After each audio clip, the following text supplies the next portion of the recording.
chào tất cả các bạn, chào mừng các bạn đến với kênh Móc Len của Mimi Handmade. Hôm nay Mimi sẽ hướng dẫn cho các bạn móc những cái bông hoa hướng dương bằng những cái mũi móc hạt bắp dễ thương như thế này nè. Rất là đơn giản nhưng mà thấy cưng đúng không các bạn?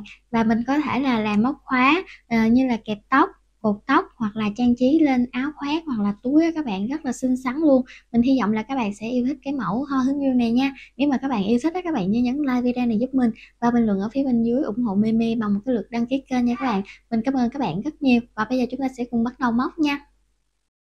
Với cái mẫu này thì các bạn sẽ sử dụng len sợi tự do nha, và mình sẽ phối 3 màu.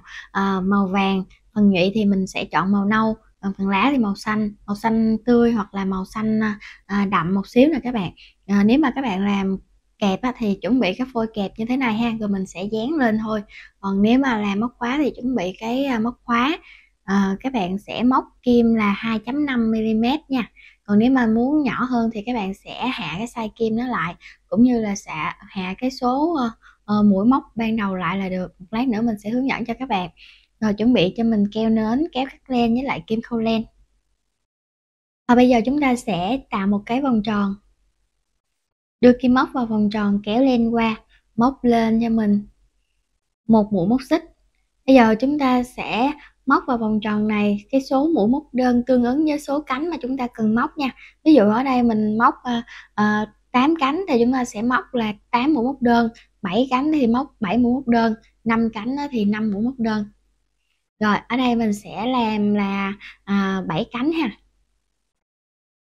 1 2 3 4 5 6 7. Sau đó là các bạn sẽ kéo cho vòng tròn này nó khít lại và chúng ta sẽ trượt mũi vào cái chân móc đầu tiên, móc lên cho mình 3 mũi móc xích. Các bạn sẽ quấn len một vòng lên kim, đâm kim vào chân móc đầu tiên, kéo len qua, kéo bằng độ cao của 3 mũi móc xích trước đó. Lần thứ nhất quấn len, đâm kim, kéo len, kéo bằng độ cao trước đó. Rồi đây là lần thứ hai ha, quấn len, đâm kim, kéo len. Lần thứ ba, rồi lần thứ tư. Rồi chúng ta đã được một cái một số vòng len trên kim như thế này nè các bạn. Rồi các bạn sẽ kéo qua hết luôn ha. Rồi móc lên cho mình 3 mũi móc xích và trượt mũi vào cái chân móc đó luôn nha. Chúng ta đã hoàn thành được một cánh cũng như là được một hạt bắp rồi nè. Tương tự chúng ta sẽ làm ở cái chân móc tiếp theo nè. Các bạn sẽ móc lên cho mình 3 mũi móc xích, quấn len một vòng lên kim, đâm kim vào chân móc kế bên á. Các bạn kéo len, kéo bằng độ cao luôn ha. 1 2 3 4. Và bây giờ các bạn sẽ kéo qua hết những vòng len trên kim như thế này luôn. Sau đó là móc lên 3 mũi móc xích và trượt mũi vào chân móc đó.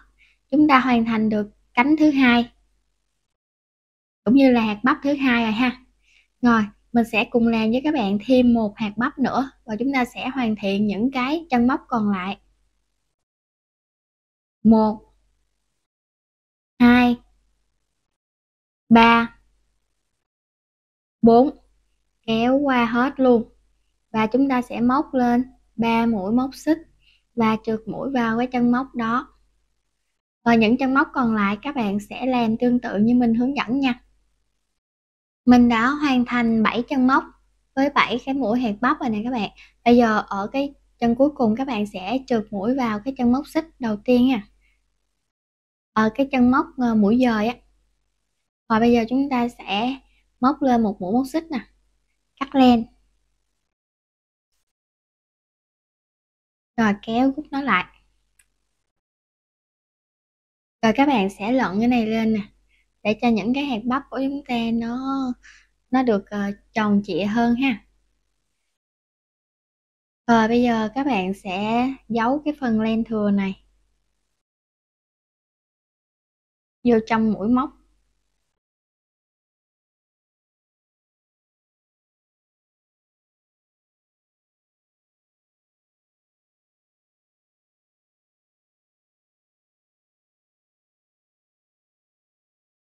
Rồi chúng ta sẽ cắt len nha.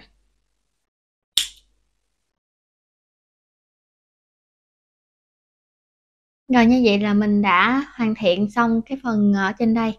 Các bạn sẽ móc cái phần nhụy. Và bây giờ các bạn sẽ tạo cho mình một cái nút thắt nha.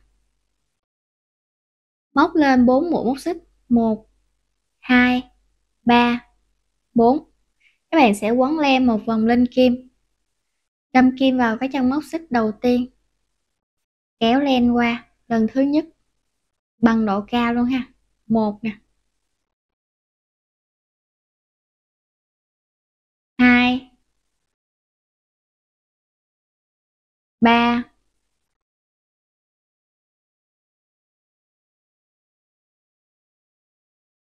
4. Rồi các bạn sẽ kéo qua hết luôn, giống hệt như cái mũi hạt bắp của chúng ta vậy đó. 1 2 3, lên 3 mũi móc xích và trượt mũi vào cái chân móc đầu tiên đó luôn. Rồi các bạn sẽ móc lên một mũi móc xích ha. Cắt len.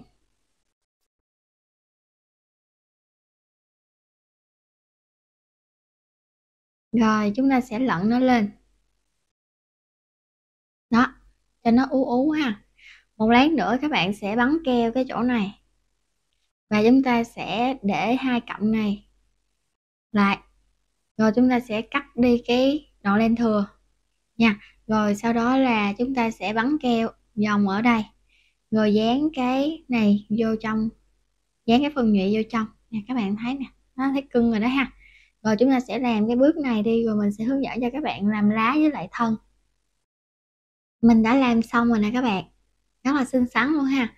Rồi bây giờ cái chỗ mà kết hàng hồi nãy đó, các bạn sẽ đâm kim qua cái chân móc này ha nè. Rồi nối với lại cái len màu xanh, móc lên cho mình 1 2 3 4 5 6 7. Nói chung là các bạn muốn cái này nó dài bao nhiêu á thì các bạn sẽ móc cái số cái móc xích đó ha. Rồi ở đây được 7 mũi móc xích rồi nè, đâm kim vô cái chân móc xích thứ hai từ ở trên đếm xuống nè, 1 2, móc một mũi móc đơn, 1 nè, 2 3 4 5 6. Rồi bây giờ các bạn sẽ trượt mũi cho mình vô cái chân móc bên này ha.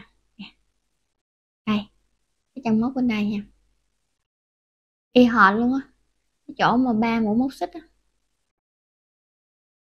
Rồi các bạn sẽ móc lên một mũi móc xích cho mình đi và cắt ra một đoạn len nha.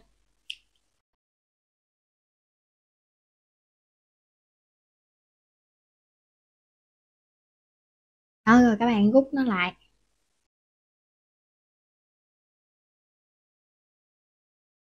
Rồi bây giờ chúng ta sẽ cột hai cọng này lại nha.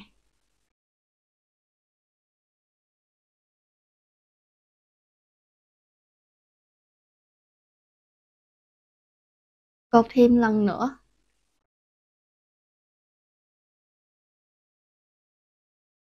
Rồi các bạn sẽ giấu len nha.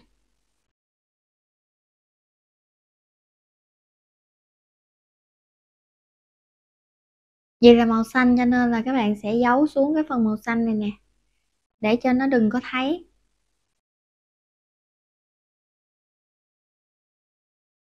Rồi cái cọng bên đây thì các bạn cũng làm tương tự luôn ha. Rồi các bạn sẽ cắt len. Bây giờ chúng ta sẽ lấy màu xanh ra và các bạn sẽ tạo cho mình một cái nút thắt nha. Chúng ta sẽ làm hai cái hoa nè, móc lên 7 mũi móc xích, 1 2 3 4 5 6 7.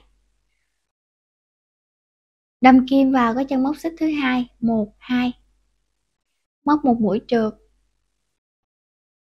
chân móc xích kế bên các bạn sẽ móc một mũi nửa kép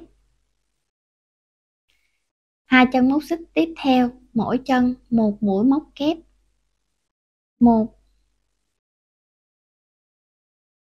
2, chân kế cuối một mũi nữa kép,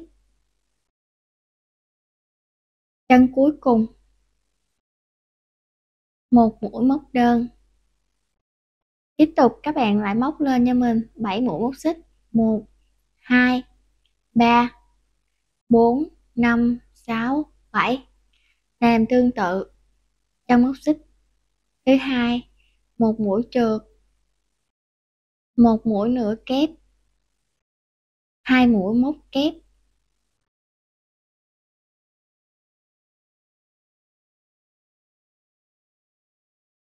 một mũi nữa kép,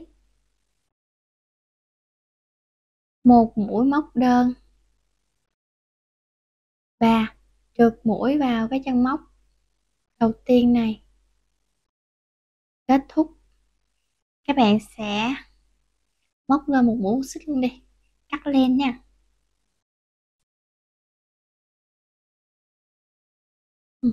Kéo cho nó chặt lại nha.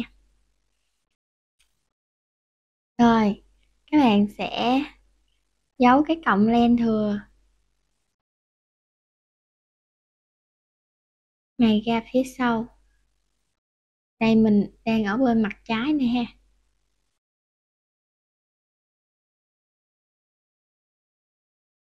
Đó, các bạn sẽ giấu những cái cọng len thừa này nha, cái cọng bên kia nữa đó. Rồi các bạn cũng giấu vô trong mũi móc ở bên kia, xong rồi các bạn sẽ cắt len. Đây là mặt trái nè, mình sẽ bắn keo ở chỗ này ha, và các bạn sẽ ướm lên trên này, hoặc là các bạn có thể là khâu vô cũng được ha. Đó, xong các bạn cố định cái phơm nó lại, rất là thấy cưng luôn nè. Rồi bây giờ chúng ta sẽ móc nó vô trong cái chỗ này nha. Đây nè, nè các bạn, chỗ này nè, nó có cái lỗ nè, các bạn sẽ đưa nó vô đây thì nó nằm ở chính giữa rồi ha. Mình đã gắn xong rồi nè các bạn, rất là xinh xắn luôn. Mình hy vọng là các bạn sẽ yêu thích cái mẫu này ha. Nếu mà các bạn yêu thích á, các bạn nhớ nhấn like video này giúp mình nha, và bình luận ở phía bên dưới ủng hộ Mimi bằng một cái lượt đăng ký kênh nha các bạn. Mình cảm ơn các bạn rất nhiều luôn, và mình cũng cảm ơn các bạn đã dành thời gian ra theo dõi hết video này và thực hiện cái mẫu này cùng mình nha. Bây giờ mình xin chào tạm biệt các bạn và hẹn gặp lại các bạn ở những clip sau. Bye bye.